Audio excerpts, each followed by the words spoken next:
ঘর জামাই রাখবেন জামাইকে? হ্যাঁ, কারণ আমাকে যেন বের করে দেওয়ার সাহস একদম না করে। এই ব্যাপারটার জন্যই তো এত গর্জিয়াস একটা লুক ক্রিয়েট করে আসা। আমি যদি এখন বলি যে না আমার ভালো লাগছে না, দ্যাটস ন্যাকামি হবে। অপু বিশ্বাস মাহফুজ কাদরির সাথে কাজ করার পর থেকে তার স্টাইল, তার ফ্যাশন সেন্স আগের থেকে অনেক বেটার। এটার সাথে কি আপনি একমত? আপনারা কি প্ল্যান করে আসেন যে আপনি হোয়াইট পরবেন আর সে রেড পরবে? অ্যাকচুয়ালি আমরা জানি না, মানে আজকে তো তাও কালারের কন্ট্রাস্ট হয়েছে, মানে মোস্ট অফ দ্য দেখা যায় সেম কালার হয়ে যায় না জেনেও। আচ্ছা, আপনাদের তো পার্সোনালি ফ্রেন্ডশিপ ভালো, তাই না? আমরা মানে ভাই বোন আর কি, যা বলে বড় বোন ছোট ভাই। ছোট ভাই? আপনি ছোট ওনার? ছোট বোঝা যায় না। না, কারণ সে তো অনেক ইয়াং থাকার ট্রাই করে, আর আমার একটু এজ বাড়াতে হয় যেহেতু কোরিওগ্রাফি করি, দ্যাটস ওয়াই। অপুদি কোথায়? অপুদি আসবে, ধামাকা ওয়েট করছে। আপনারা আজকে অপুদি শো স্টপার হিসেবে হাঁটবে এবং তার স্টাইলিং করেছি, এবং পূজা চেরিও আসছে। পুজো চুরি কি ওনাকেও কি স্টাইলিং করেছেন? দুইজনের স্টাইলিং আমি করেছি। আপনার পরিবাবু কোথায়? আজকে পারফর্ম করবে অ্যাজ আই নো। ও, আপনি আজকে কি করেছেন? তার কোরিওগ্রাফি করেছেন? না, আমি আজকে কিছুই করিনি, কাজ উনি অ্যাজ আই নো যে উনি র্যাম্পে হাঁটছেন। তবে বেস্ট উইশেস দিচ্ছি আমার বোনের জন্য। আজকে রেড পরার কারণ কি? আমি অনেক দিন হলো লাল পরি না, আমার মনে হলো আমি অনেক বেশি হয় না লাইট কালারের মধ্যে সবসময় থাকি, তো আজকে ভাবছি একটু ভাইব্রেন্ট কিছু পরবো। আশপাশ থেকে সবাই ক্যামেরা ধরছে, সাক্ষাৎকার নিচ্ছে, এই ব্যাপারটা কেমন লাগে?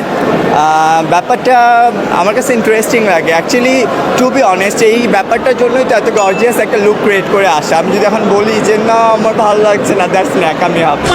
অপু বিশ্বাস মাহফুজ কাদরির সাথে কাজ করার পর থেকে তার স্টাইল, তার ফ্যাশন সেন্স আগের থেকে অনেক বেটার, সবাই কমেন্টস করে।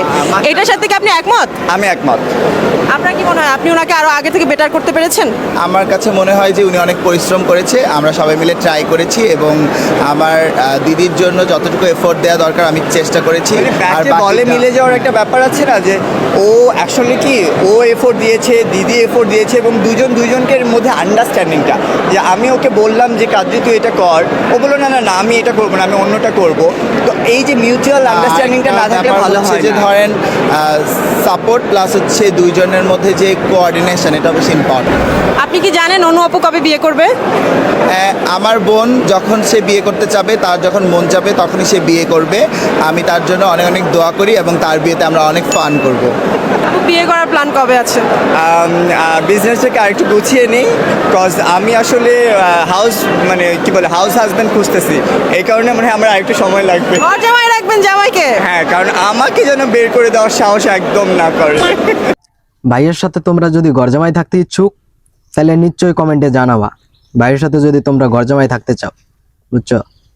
তোমাকে বেশি কিছু করা লাগবে না, খালি রানবা, বারবার খাবা, আর সময় একটু টুনটুনি লইয়া খেলা করবা, বুঝছো? বেশি কষ্ট করার দরকার নাই, ভাইয়ের তো টাকা পয়সার অভাব নাই। তোমরা নিরিবিলি খাবা আর শান্তিতে পুরো এনজয় করবা। ওই একটু ওইটাই প্যারা, সময়তে খালি একটু টুনটুনি লইয়া খেলা করতে হবে, এইটাই, বুঝছো?